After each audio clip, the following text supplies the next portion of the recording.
billion annually for federal aviation programs through 2015. They're going to hold a final vote on that at 5:30, with a 60-vote threshold needed to send it to the President's desk.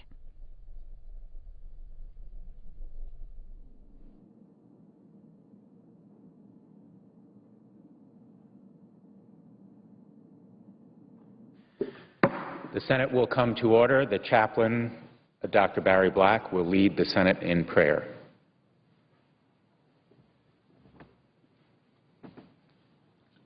Let us pray. Lord, you are God. Heaven and earth are filled with your glory. Use our lawmakers to hasten the day when acts of justice and compassion will mark our society, and people will celebrate the common bond they share. May this bond of justice, compassion, and unity first be seen in this chamber, providing a model for our citizens to emulate. Where there is pain, Lord, send your healing. Where there is despair, send your hope. Where there is darkness, send your light. Where there is conflict, send your peace. We pray in your sacred name. Amen.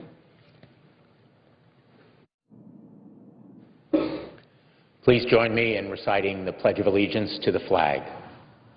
I pledge allegiance to the flag of the United States of America and to the republic for which it stands, one nation, under God, indivisible, with liberty and justice for all.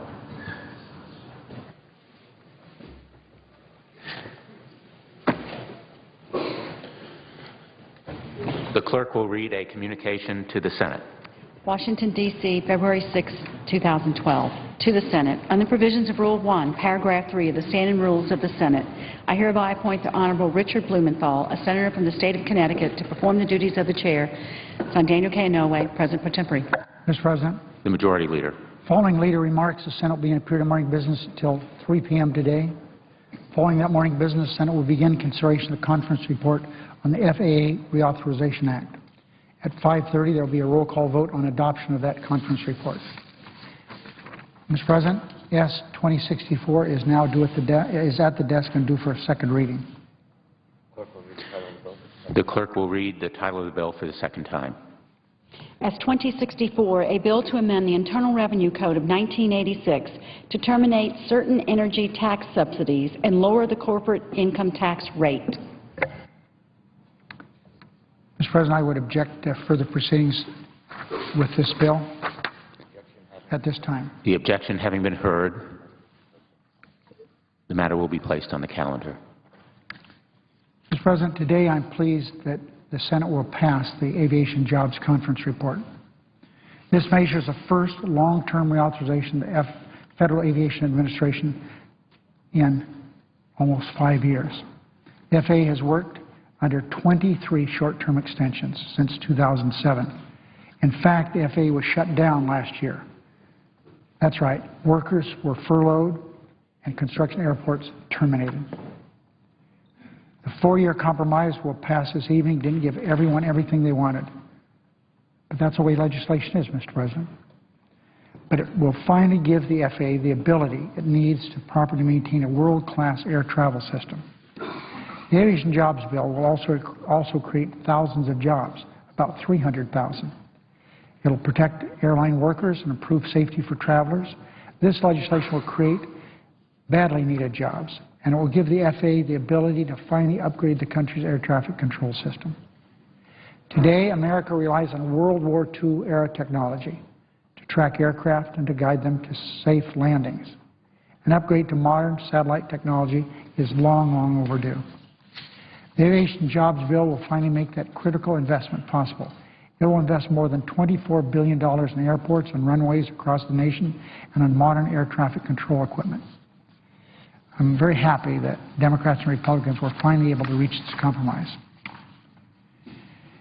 Mr. President, I wish the spirit of compromise would also extend to ongoing conference committee negotiations on a year-long payroll tax cut. I was dismayed to read this morning that rank-and-file Republicans in both chambers are on the fence over whether we should extend this break for working families. More than 160 million Americans will benefit with an average family savings this year of $1,000. That is, taxes they won't have to pay. But Republicans are questioning whether Americans really need that extra cash. And they're once again playing politics and putting our economy at risk at a crucial time where we need to work out a compromise. Democrats have offered to meet them halfway, even more than halfway, but Republicans will not take yes for an answer. In exchange for extending this middle-class tax break, Republicans are insisting, among other things, that we pass an unrelated ideological piece of legislation that will make our water less safe to drink. This would allow mercury and other carcinogens to be put in our water supply. That's pretty stark compromise. We'll give you a payroll tax cut for 160 million Americans if you will let us continue to put things like arsenic and mercury in the water of the American people. That's not a very good deal. And not only that, but they're refusing to close tax loopholes, such as giveaways to oil companies making record profits. Instead, they insist on more handouts to millionaires and billionaires before they'll do anything to benefit the middle class. The American people have spoken, and they've spoken clearly. Working families need this money. They need this $1,000 to put food on the table and gas in the car. And they won't tolerate Republicans holding their money hostage to extort political payback. They did this last December, Mr. President. In fact, I thought Republicans got that message in December when they took a beating for opposing this tax cut. I hope they won't pick this losing fight a second time, but time is running. If they do choose to fight, as we try to put more money back in the pockets of 160 million working Americans, the outcome will eventually be the same. Democrats will not give in when it comes to protecting the middle class.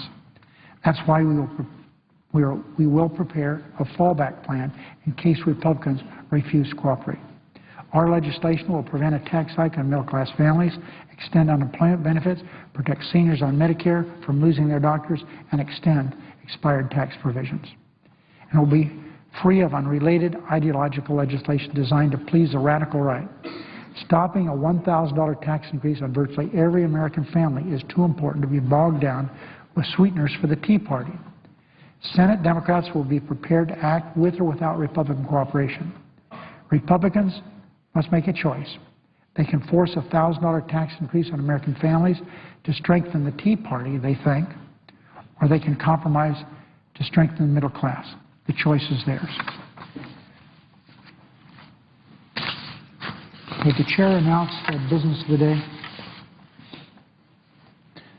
Under the previous order, the leadership time is reserved. Under the previous order, the Senate will be in a period of morning business until 3 p.m. with senators permitted to speak for up to 10 minutes each. I would note the absence of quorum. Clerk will call the roll. Mr. Akaka.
Senator from Nebraska.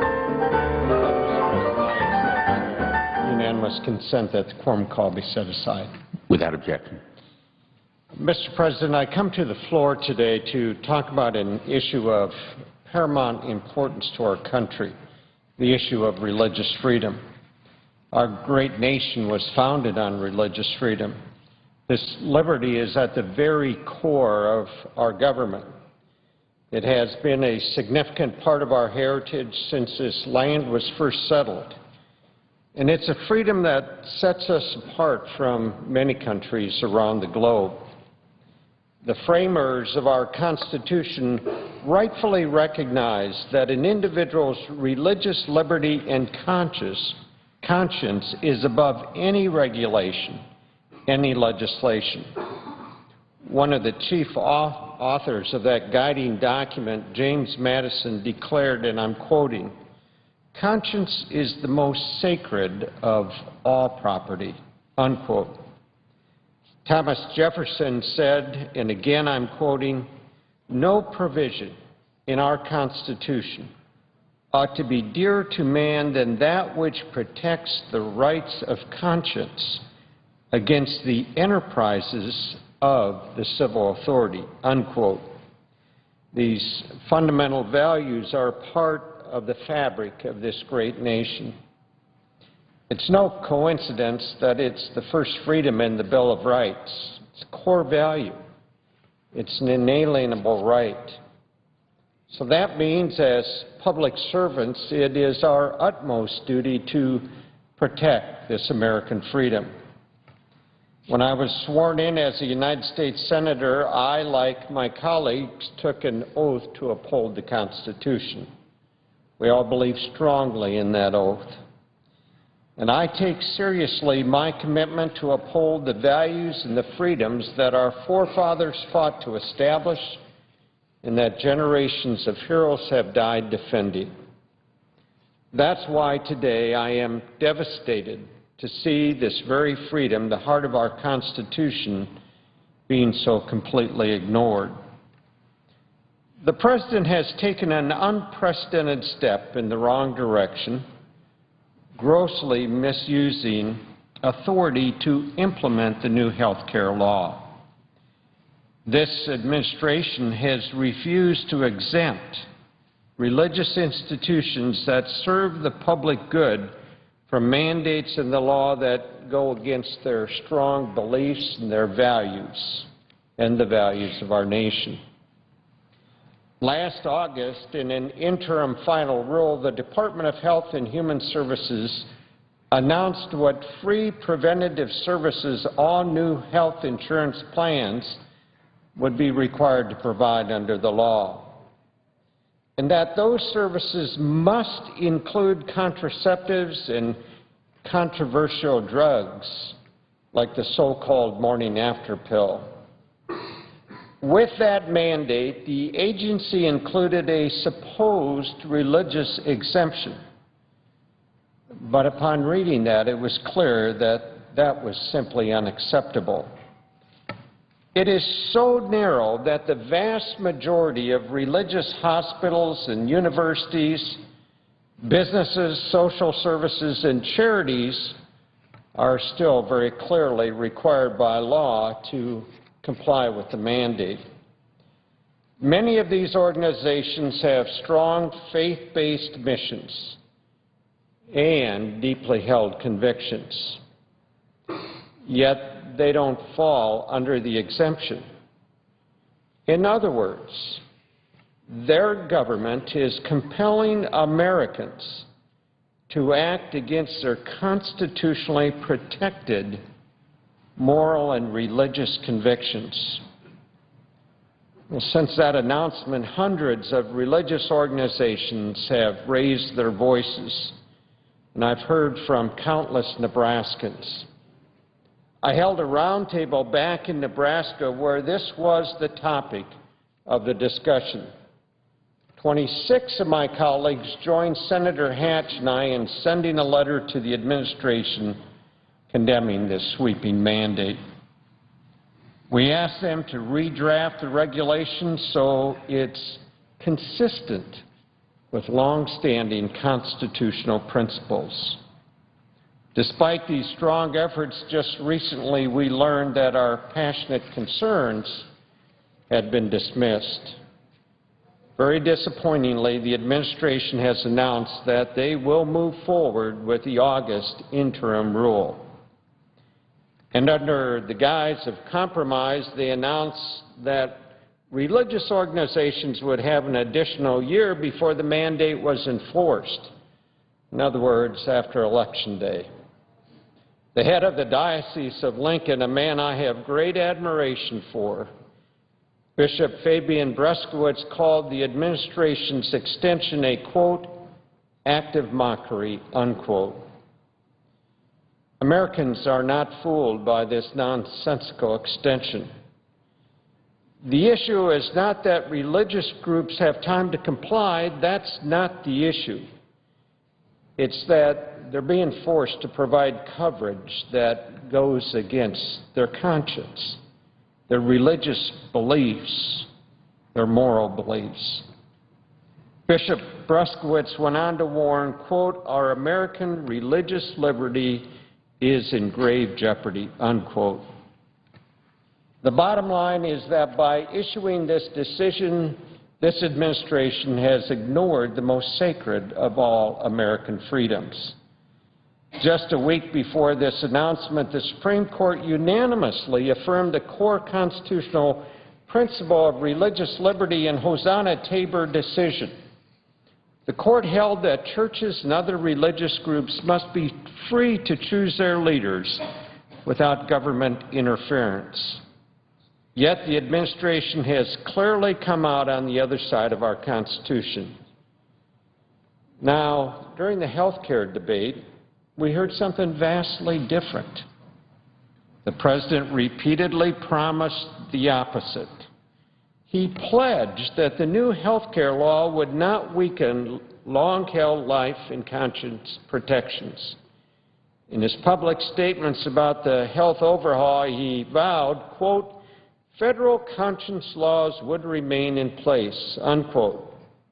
He even issued an executive order where he stated that, quote, long-standing federal laws to protect conscience will remain intact. Many of us, myself included, during the health care debate warned that the executive order was just window dressing to get votes and would do nothing to protect life in matters of conscience. While supporters of the bill echoed the President's promise, I spoke on the Senate floor once in November and again in March, warning Americans that they should not be fooled by hollow promises. And I urged my pro-life colleagues to join me in opposing this dangerous policy. Well, now, 2 years after the law's passage, the truth behind the administration's priorities has been revealed. The President has regrettably punted the implementation of this controversial mandate until after the election. So now many religious organizations are forced to face two options: act against their convictions or drop health care coverage altogether.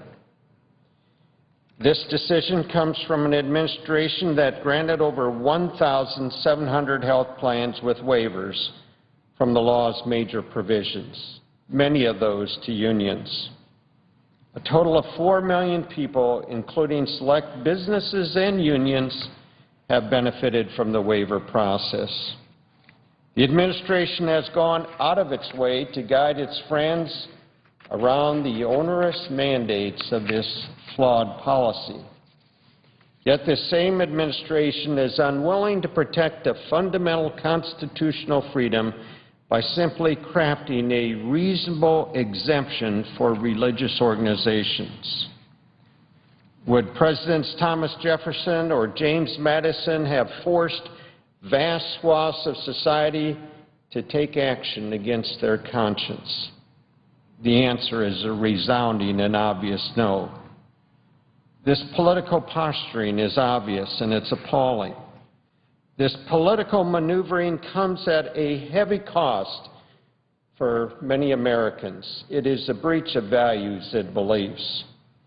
It runs counter to the very core of our identity as Americans. Never before has the federal government required that individuals provide a product that violates their conscience. And now many Americans are questioning what will come next. They recognize that other strongly held beliefs could also be compromised.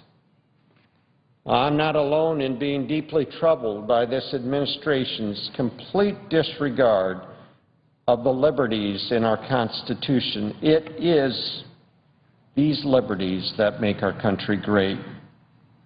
I'm a co-sponsor of the Respect for Rights of Conscience Act introduced by my colleague Senator Blunt.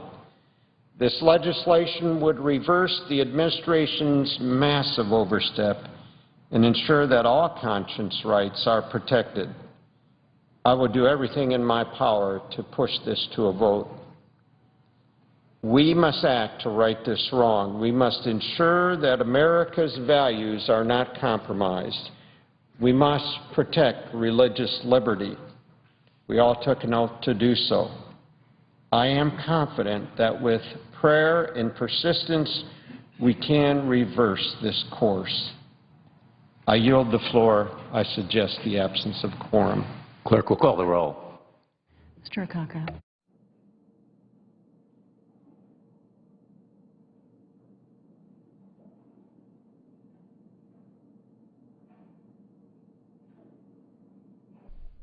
And the Senate in for morning business. At 3 o'clock Eastern, they're expected to take up authorization of the Federal Aviation Administration, nearly $16 billion a year through 2015. And a final vote on that FAA bill is scheduled for 5:30. They'd need to hit a 60-vote threshold in order to pass it. And just to let you know, on the other side of the Capitol, the House was in earlier. They're going to come back later for legislative business that has been pushed to 4:30 Eastern Time, with votes in the House at 6:30.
Mr. President, Senator from Arkansas. I ask unanimous consent that the order for the quorum call be rescinded. Without objection. Thank you, Mr. President. I come to the Senate floor to discuss an important action this Congress can take to protect manufacturing jobs and strengthen our economy. Specifically, I encourage Senate conferees on the payroll tax bill to include pro-jobs bipartisan language, such as H.R. 2250 or S. 1392, that would address the EPA's proposed rule on maximum achievable control technology standards for boilers, also known as Boiler MAC. Fixing Boiler MAC is important because if the EPA gets it wrong, it will cost tens of thousands of good-paying, blue-collar manufacturing jobs. These regulations will be one more unnecessary weight, dragging down our economy, making life harder for low and middle-income families. Fixing Boiler MAC is important also because Congress should provide clarity and certainty for the rulemaking process. The process has been plagued by complications, administrative stays, court orders, and numerous other stops and starts. For example, employers spent hundreds of millions working to comply with the 2004 Boiler MAC rules, only to be told that they must now spend billions more. The Boiler MAC legislation should be included in the payroll tax relief legislation, which is intended to provide some help to our sluggish economy by allowing Americans to keep a little more of the money that they earn. By addressing Boiler MAC on this bill, we can further protect jobs, especially manufacturing jobs, and prevent our country from having to absorb one more sudden regulatory punch in the gut. Fixing Boiler MAC is important because our economy is weak and families are struggling. Last week, the nonpartisan Congressional Budget Office predicted a weak and perilous economic situation for the next couple of years. We see continued high unemployment, including estimates that the unemployment rate will tick up to 8.9% this year and 9.2% next year. We see projections of $1.2 trillion deficits. On top of all this, we've learned that the GDP growth slowed to just 1.7% last year. I hope that these troubling projections are wrong, but given what we know, we should be focused on encouraging job growth and opportunity. American families are counting on us. We should not stifle businesses that want to expand and create jobs. One way to help is to provide some regulatory certainty and to allow employers the time that they need to adjust to new, burdensome regulations. The Boiler MAC fix would provide the EPA an additional 15 months to prepare appropriate, justified, and achievable regulations for industrial boilers. Without this time, EPA will be forced to rush the rules out of the door, only a few weeks after they will receive hundreds of substantive comments and new data on boiler performance. The Boiler MAC fix would also give employers a little extra time to comply with the rules once that they are finalized. This is vital because it will minimize job losses that would occur if employers had to rush to implement the new rules. The rules are very expensive, and spreading the cost out over a couple extra years will make it less likely that employers will have to lay off employees. In Arkansas alone, Boiler MAC will cost over $230 million and put 3,600 jobs at risk. These are real jobs and real people.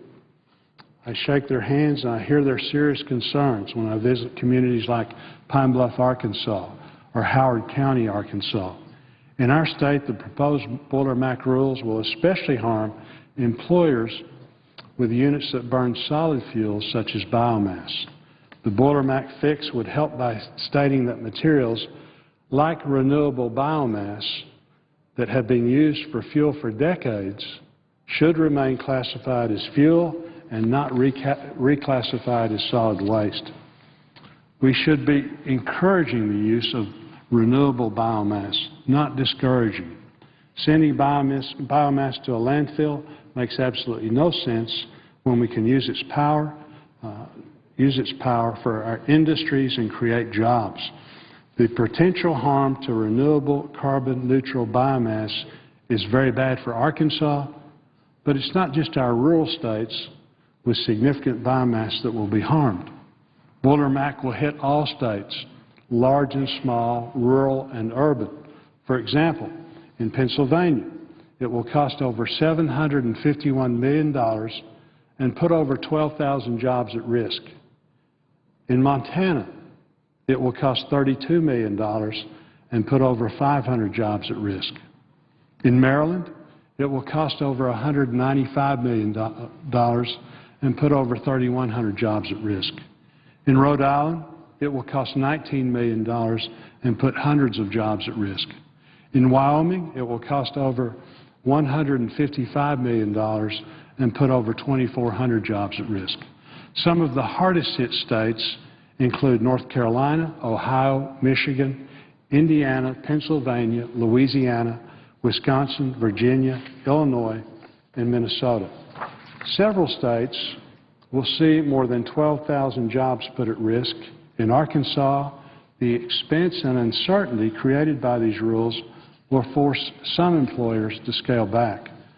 Other employers may be able to keep existing jobs, but decide that it doesn't make sense to hire new employees while they face these mounting regulatory costs. Given these serious concerns, the Boiler MAC fix will provide clarity and give business a reasonable time frame to comply. The Boiler MAC legislation passed the other body with bipartisan support from 275 congressmen. In the Senate, this legislation has support of a strong bipartisan majority. Over the last 4 decades, our country has truly cleaned our air by reducing emissions that pose a serious threats to human health and to the environment. I strongly support appropriate science-based protection for clean air, and we must continue to protect the environment.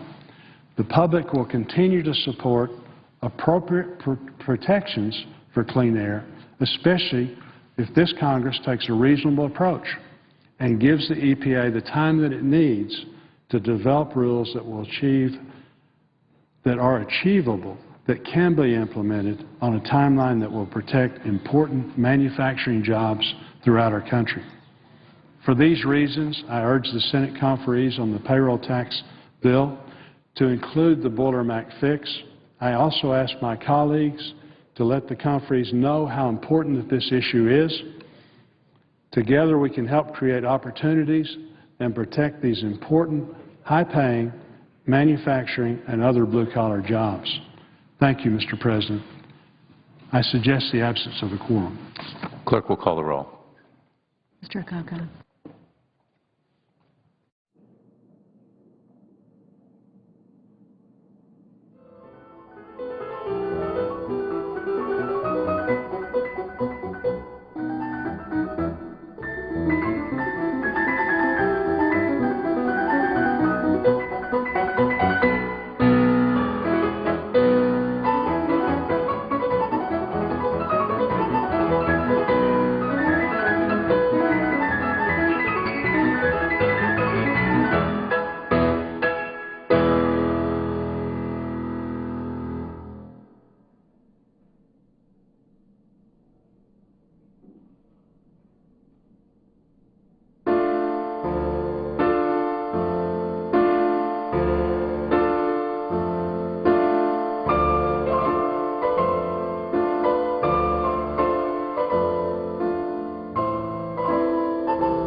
President. Senator from Arizona. Mr. President, I ask unanimous consent that further proceedings of the quorum call be dispensed with. Without objection. Thank you. Mr. President, the Bureau of Labor Statistics released a new employment report last week for the month of January with some good news. More jobs created in the private sector than had been projected, and unemployment dropping to 8.3%. President Obama has been taking a victory lap and touting the jobs report as a sign that his economic policies are working. But it kind of reminds me of the two fleas on the back of the chariot in Stephen Leacock's famous fable. They looked behind them and said, "My, what a fine cloud of dust we're kicking up." Well, it could be that in the 2.5 years since the Great Recession technically ended, and 3 years since passage of the stimulus bill that the President promised would keep unemployment below 8%, that whatever recovery we've had is not necessarily the result of the President's policies. Why has unemployment remained above 8% for the last 35 months? Why are there more unemployed today than when President Obama took office? Is it more likely that some people are finding work in spite of, not because of, President Obama's policies? Today I'd like to speak about that for a few minutes, try to put these numbers into perspective. The obvious point is, of course, that we still have a long way to go before anyone can claim that we have an economic success story. Let's start with the recovery itself. The fact is that this has been the weakest recovery since the Great Depression. Consider this comparison. 31 months after the recession ended in June of 2009, payroll employment has increased by only 1.5%. During the Reagan presidency, 31 months after the end of the 1981-82 recession, payroll employment had increased by 9.8%. So 1.5 under President Obama, 9.8% comparable time frame with President Reagan. At a comparable point in time during the Reagan recovery, payroll employment was 6.2 million jobs, or 6.8% higher than the pre-recession level. In contrast, today we have about 5 million fewer jobs since peak employment in 2007. Not more, but fewer. And more than 1.1 million jobs have been lost since President Obama took office. Now, how can that be? Because it takes a certain number of jobs just to keep up with the new entrants into the labor market. In fact, economists believe you need on average about 130 to 150,000 jobs per month just to hold even. So even though we have created more jobs, and the President's supporters say we've been creating now more jobs for the last 23 months, that's fine. But if it doesn't keep up with the number you need just to keep up with new entrants into the workforce, namely 130 to 150,000, you're not making progress. In fact, you're regressing. If this recovery that we're currently experiencing had duplicated the path of recovery from the 1981-82 recession, there would be 14.9 million more payroll jobs than we have today. In other words, almost 15 million more jobs. That is a better measure of the success or lack of it in coming out of this recession. Now, to make matters worse, much of the recent decline in the unemployment rate can be attributed to a decline in labor force participation. In other words, people who are still looking for work. Labor force participation dropped to 63.7% in January, meaning that many have simply stopped looking for jobs. This is the lowest labor force participation rate in nearly 3 decades. Labor force participation stood at 66% at the beginning of the recent recession.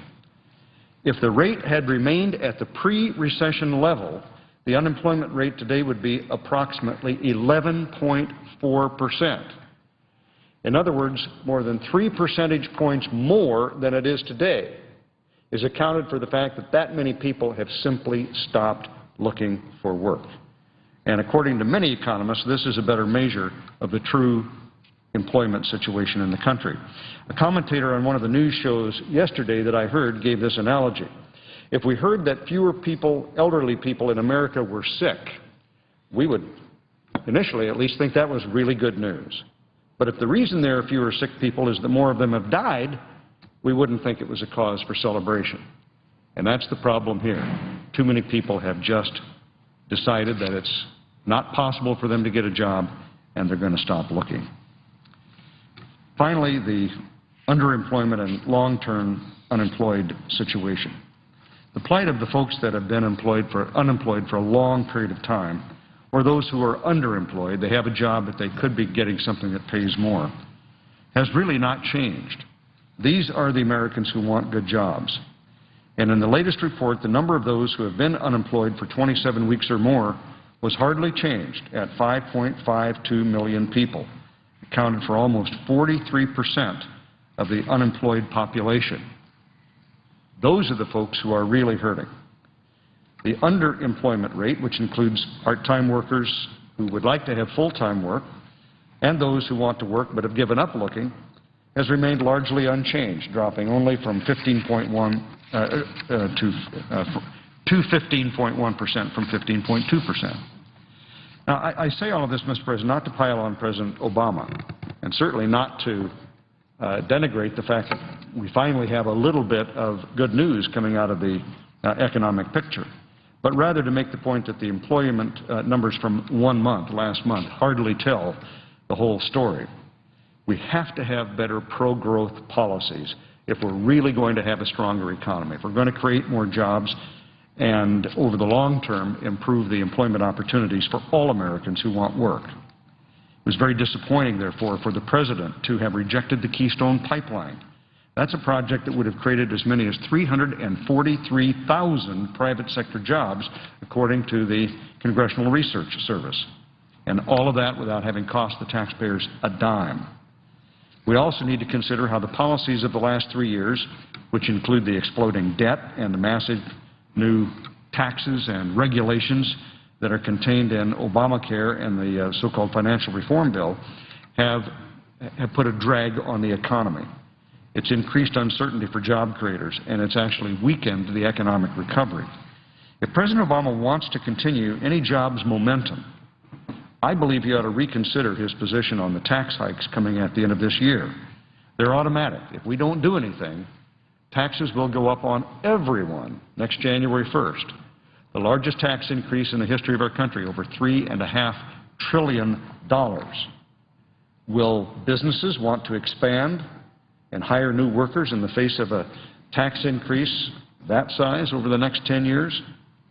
Will they want to create jobs if they're faced with an avalanche of new regulations? Will they be able to invest in growth if the government keeps crowding out private investment with massive borrowing and spending? The bottom line is there is a recipe for turning the economy around in a very strong way and providing the jobs that people are going to need in order to get the work that they can do and need in order to support their families. What the President has done has impeded, slowed down that growth. One can argue that, of course, he didn't create the problem, he inherited the problem, but that his policies have made it worse, not better, that we would have a stronger recovery had we not wasted that money on the stimulus program and had we not passed some of the highly regulatory and depressing legislation such as Obamacare. With the opportunity before us to support pro-growth policies, I'm convinced that the private sector of this country is strong enough to rebound. We're beginning to see that in these employment numbers. And if we will work with businesses, understanding that they create the jobs, not the government, all we can do is to provide the best foundation for job creation. If we do that, then this can be eventually a strong economic recovery. And then we really will have something to brag about. And it's my hope that in the remaining months of this year, before politics completely consumes Washington, D.C., that Republicans and Democrats, House and Senate, can work together with the President to create that kind of climate in which all Americans who want to can find economic opportunity and work. Mr. President, I note the absence of a quorum. Clerk will call the roll. Mr. Akaka.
senator from West Virginia.